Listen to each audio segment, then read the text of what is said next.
Okay, so let's talk about accents on the flute. What are common mistakes that we see in beginners when trying to do an accent on flute? One of the common mistakes is that we think we're supposed to tongue really hard, and that's going to make the accent. But flute is a little different than all the other instruments because if you do that, it tends to just lose control altogether. So if I tongue really hard, it's probably going to crack the note.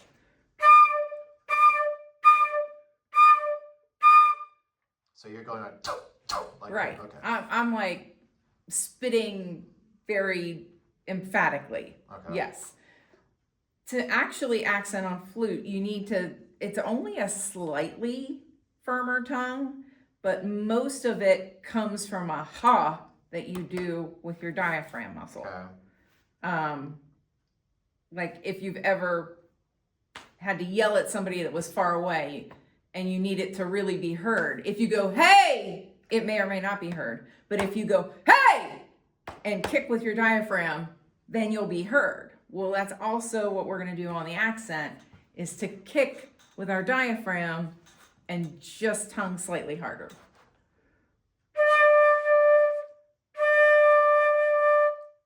So if I play number 6, accents, key signature check.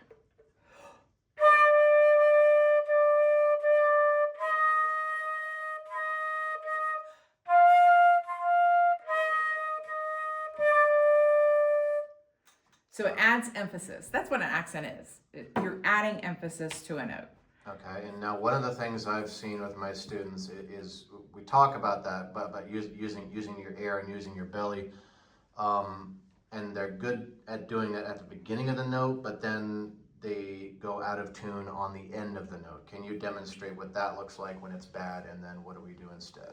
You know what I'm talking about, right? Because the air wins out. Because you're just not continuing to push the air, you're just kind of letting it come out of you. Like that. And we talk about using lots of air, but it's also the pushing of the air.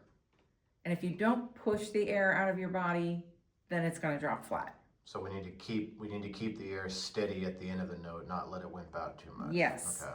Yeah, if you kind of just attack it and then go, ugh, then your sound's going to do exactly the same thing. Okay.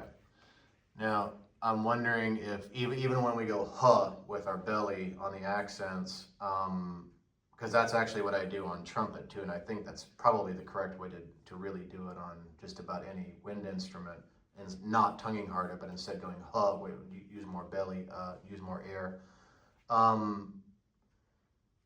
It seems like on flute you can still overdo that too and split the note, right? Yes. So what does that look like when you overdo it with your belly on the flute? Yeah.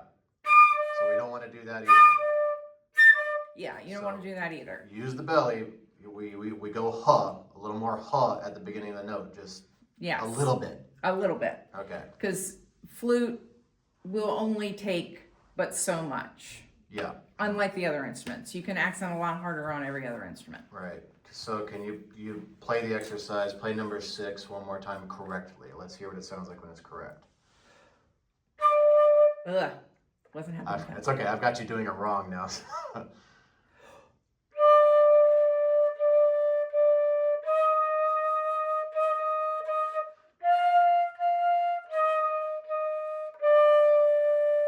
Accidentally accented more notes than I should have. That's okay. Do it one more time.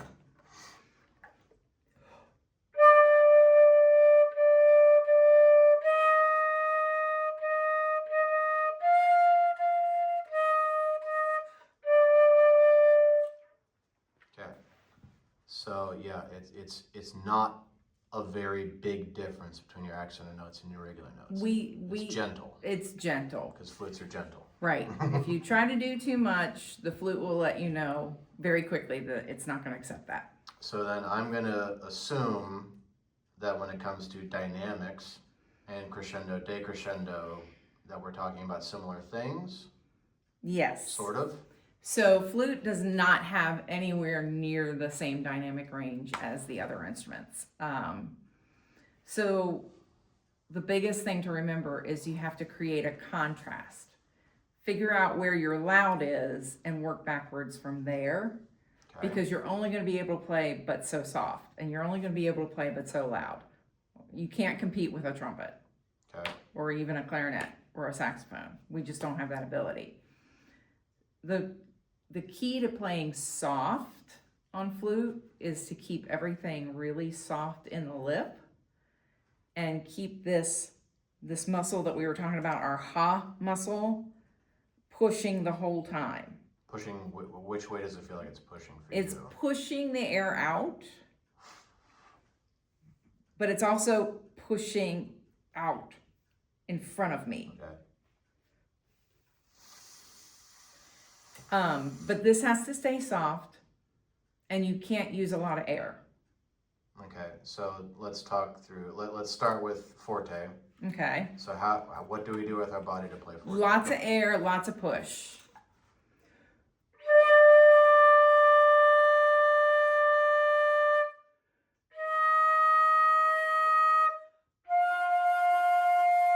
To other instruments, that's not going to sound very loud, Yeah, but that's close to our maximum volume.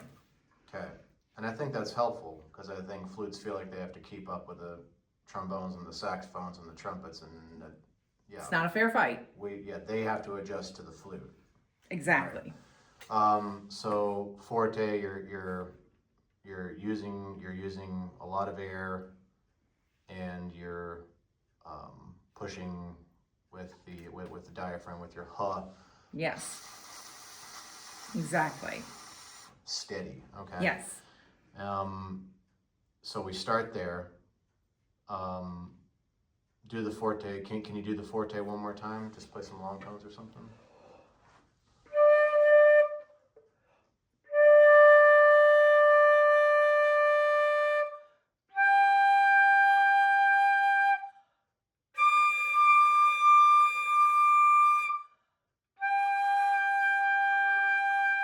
So the first thing for students to do is to find their forte, find what Right. their strong sounds like. Okay, now Yes. walk us back from that. What should students do to find their piano? So you kind of almost have to do a decrescendo, and that's tricky on flute, because once we start taking the amount of air away, it's easy for the pitch to go down. So show us Yeah, what let me show you wrong what that looks sounds like.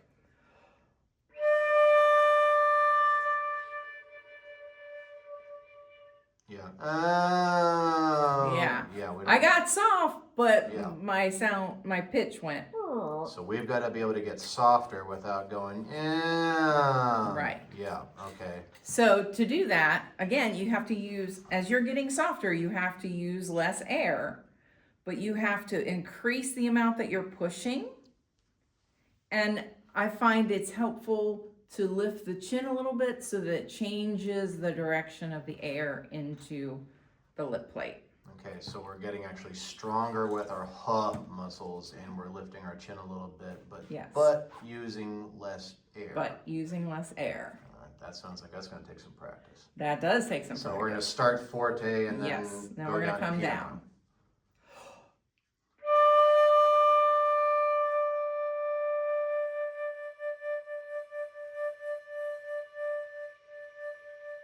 That's probably as soft as I can get. That's soft enough. Yeah. Okay. So I saw you lifting your chin, and you're actually using your ha muscles more. Yes. But making less air come out, and Yes. that's what makes it softer. Okay? Yes. Do that one more time. So we're starting forte.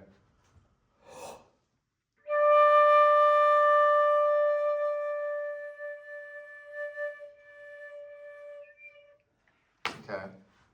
And then same process for starting piano and crescendoing to forte, just backwards. Yes. Okay. It is harder to start piano though, Right because a on. lot of us are really nervous about it. We get tense, and like I said, This has to stay soft. So if you get tense and you tense up your lip, it's not going to work. And it can also make you sound really bad.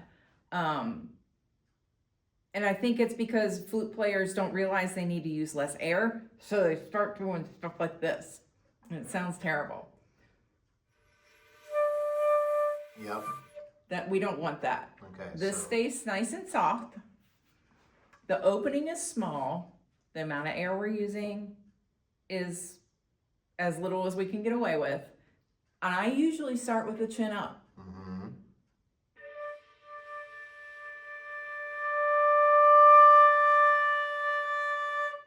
And if you were watching, the chin came down as I did that. Seems like at first we should just practice piano, just do some piano whole notes. Just get used to starting soft, because that sounds like that's hard enough. It is very hard. Okay, so we'll start with soft piano and entrances.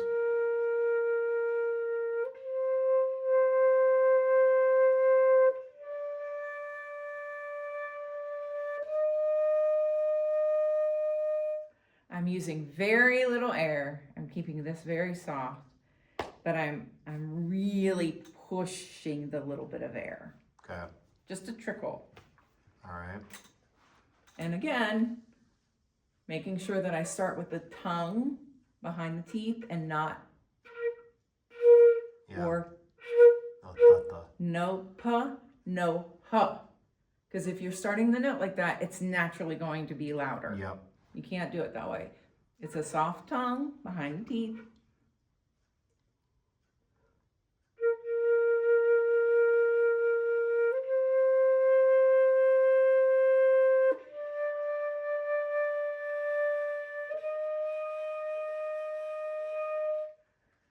And then when I get loud, again, my loud's not going to be like everybody else's loud in the band. But compared to my soft, I'm hearing that contrast. Mm-hmm. And that's what makes our dynamics work. Okay. So we'll start, students should play some long tones, play maybe like that number 2 exercise I've got on the fundamentals thing. Mm-hmm. Play that as soft as you can and just get used to starting soft and then worry about crescendo. Mm-hmm. Okay. And then when you feel like you've got the hang of it, then you can put those things together in one exercise. Yeah. Maybe you do a scale and you crescendo and decrescendo on each note.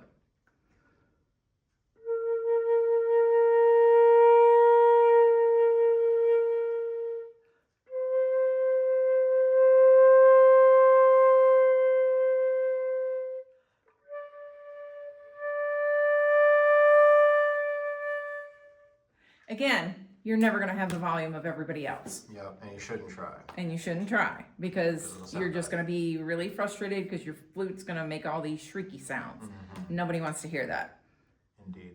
But if you practice, you can create contrast so that it sounds like you're doing the same things that everybody else is doing. It's just not as big as theirs. Right. Okay. Good information.